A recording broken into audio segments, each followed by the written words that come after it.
Also, this morning, some breaking news from the occupied West Bank. Israeli forces say they are going after terrorist infrastructure, striking the Palestinian city of Jenin overnight. Folks there awakened by explosives, awakened by heavy gunfire. Our Molly Hunter has been following this overnight. Molly, what do we know at this point? Craig, good morning to you. It is one of the biggest Israeli raids in the city of Jenin that we have seen in years. Jenin, of course, is that city in the northern occupied West Bank. It has really been the focal point for near nightly Israeli raids, Craig. It is also one of the few places in the West Bank where there are organized armed Palestinian militants. So huge gunfights lasted throughout the night last night after the Israeli military went in around 1 a.m. with about 2,000 soldiers, dozens of armored vehicles, and drone strikes from the air to clear the way as they entered. Now, the Israeli military is calling this a focused operation that could last 1 to 3 days.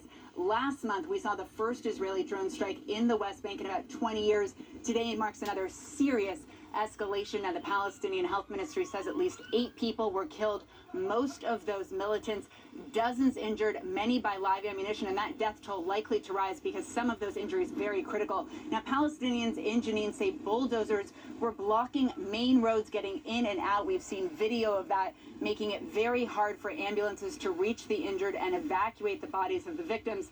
Now, a spokesman for the Islamic Jihad movement this morning says if Israeli aggression against Jenin does not stop, the Palestinian resistance will be announcing something shortly. Craig, we are watching these next few hours very closely. Molly, you mentioned that this is an operation that could last 1 to 3 days. What should The Palestinian resistance will be announcing something shortly. Craig, we are watching these next few hours very closely. Molly, you mentioned that this is an operation that could last 1 to 3 days. What should we be looking out for in the following weeks? Is there a chance that we see this violence escalate?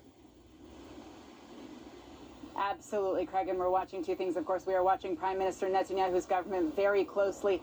Netanyahu has been under serious pressure from the right-wing factions of his government to launch a serious full-scale invasion in the occupied West Bank. So is this the start of something much bigger? The other thing we're watching for in the next couple of hours is that Gaza border. Will the Islamic Jihad or Hamas fire rockets into southern Israel?